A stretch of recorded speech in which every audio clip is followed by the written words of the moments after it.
Most people think the world is exactly what it seems. They're wrong.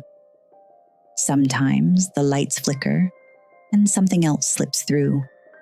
A whisper in the static, a shimmer in the mirror, a feeling in your bones that you're not quite alone.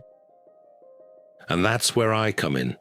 Archibald Woofington, old English Bulldog, ex-agent, still handsome, still dangerous, especially before my morning biscuit. And for those of you new to the glorious chaos, I am Aerin Draycott, a systems engineer and accidental narrator.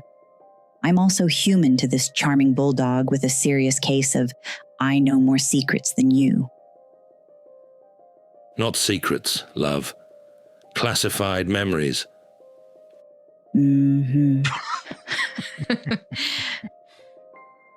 Welcome to Tales of the Veil, a magical mystery podcast where the world you know is only half the story. And the other half? Well, today, it's my turn to tell a bit about that. Trust me, you're going to want tea for this. This is Tales of the Veil, a character meeting.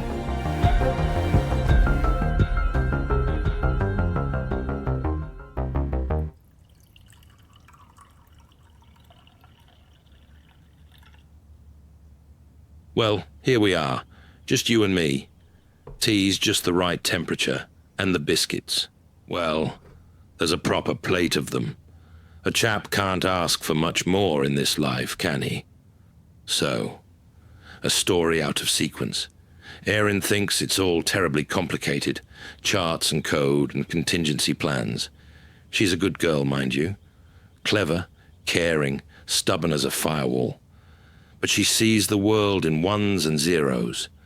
A problem to be debugged, minor glitches aside. And in a way, she's right. But there's more to it than that. My world went sideways when the order collapsed, and that's a glitch of a different sort. One you can't fix with a hard reboot and a cup of tea. It left a scar, it did. One that no biscuit can heal.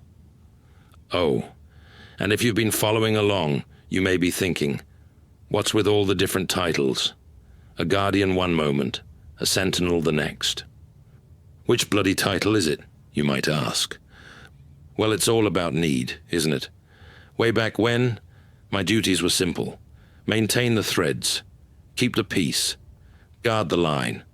But there came a time to connect old with new, without triggering a total time-space collapse. You see, Aerin didn't need a sentinel at first. She needed a guardian, a protector, a teacher, not a ghost from a forgotten war dragging her into ancient battles. I'd seen what happened when sentinels acted too soon. The shattering didn't come from nowhere. It came from an architect believing she could hold what wasn't hers to control. Basically, Aerin needed a reason to believe before she needed to know the whole bloody truth. And I needed to give it to her gently. A soft, steady debrief, not a hard reset. A sentinel learns patience, you see. Time's just another construct. The threads of causality and memory must be played gently, like harp strings. And in the games of the loom, you don't reveal the whole strategy on the first round. A proper hand of fate knows when to keep the good cards close. But now things are different. I may be a pensioner with a monocle and a fondness for a good biscuit, but duties change, and my key remaining duty is to a conduit who thinks magic is a matter of computer science. She's right, of course. It is. For the most part, anyway. This world we live in. You, me, the others. The kitten's more than a kitten, of course. You know some of that by now, and... Oh, but that's his story, not mine. Yet. Aerin thinks she found me at the shelter. Truth is, well, some stories are best told over more tea. The Veil, it's a beautifully flawed network, held together by frayed threads and half-forgotten memories. And yes, a glitch or two exists. But like I said, there's more to it than that, and someone has to watch over the new architect until she's ready to learn it all. It's a strange kind of retirement, but I suppose one endures, especially when the tea's this good. And you, listening now, I do mean you, think you're safe behind your headphones, do you? Well now, you've heard my tales, but here's one more truth. Stories listen back. Don't blink.